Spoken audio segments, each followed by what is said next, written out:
Et salut tout le monde et salut Chris. Alors là tu es en train de jouer à Horizon Zero Dawn. Oui. Sur une PS4 Pro qui est en fait un PC. Ouais, un beau petit PC avec tout plein de câbles dedans. Alors, on a fait les vilains parce qu'on a demandé officiellement ce que c'était. On nous a dit que c'était une PS4 Pro.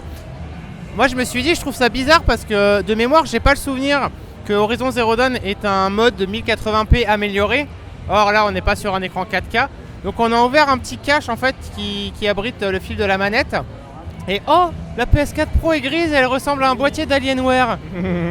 Elle est très grosse aussi. Elle est aussi très grosse, donc bon, c'est assez courant sur les salons que les versions non définitives tournent sur des PC, on est assez habitué. En revanche, je suis assez impressionné par la qualité graphique, hein. Si c'est comme ça à la sortie... Bah je pense que ce sera comme ça, hein. Après c'est quand même, je pense, souvent les démos comme ça qu'on voit en salon sont assez honnêtes.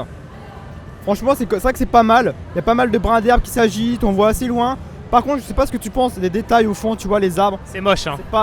Ouais, je vais dire c'est pas beau mais t'as raison, c'est moche carrément. Bah, disons que ça pop en fait, ils font apparaître la première texture d'abord, et plus t'approches, plus c'est beau, quoi. Ça pop et puis même c'est pas, même de loin c'est pas très joli quoi, hein.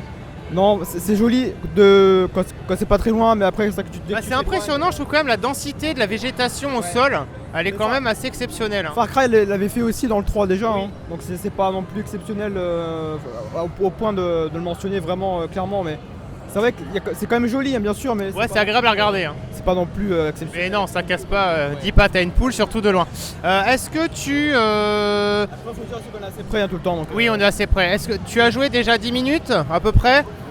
Qu'est-ce que tu as fait? Comment tu sens le gameplay? Dis-nous tout. Alors le but là en fait c'est que je ne sais pas ce que je dois faire en fait. On m'a largué comme ça dans la démo.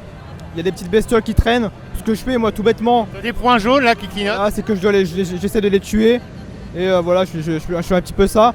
Le gameplay sinon, il y a de l'infiltration. On peut s'infiltrer derrière les bestioles pour les tuer par derrière et les tuer d'un coup comme ça. Ou alors on peut utiliser aussi son espèce d'arc là. Ou même se battre en corps à corps avec les robots. Mais le corps à corps est assez compliqué et on meurt assez vite. D'accord. Il y a quand même pas mal de difficultés et l'IA m'a l'air pas trop mauvaise. Je pense pour l'instant ça a l'air d'aller.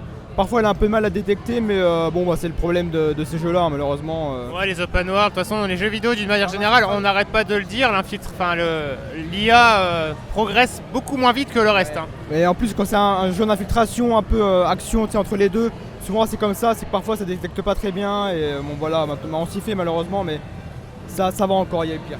En tout cas, moi j'aime beaucoup la direction artistique du jeu. C'est un monde ouvert, mais je trouve qu'il y a des choses qui ressortent, il y a des teintes qui ressortent, il y a un certain type de végétation qui ressort. Et cette opposition entre nature assez ancestrale et robots issus d'une futuriste, mais en même temps dont on a l'impression qu'ils sont retournés à la préhistoire. Enfin, ça fait vraiment un background intéressant, je trouve, visuellement.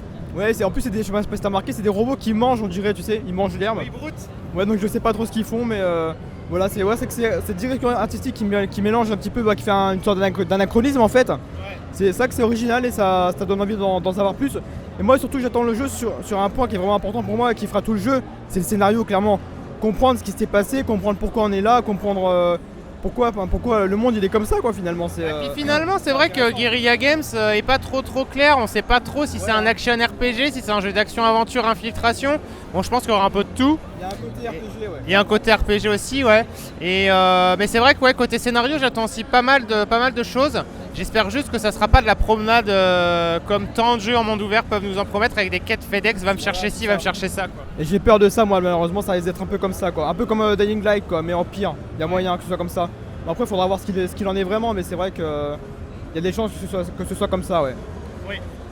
D'autres choses à rajouter Chris de ce que tu as vu? Non, je pense que c'est tout pour ça. Eh bien merci beaucoup, merci à vous d'avoir regardé cette vidéo et on vous donne rendez-vous, je crois que c'est le 1er avril 2017 sur PS4. Ouais, je crois que c'est pas une blague. C'est mars-avril en tout cas, donc c'est bientôt disponible. Salut! Salut, merci.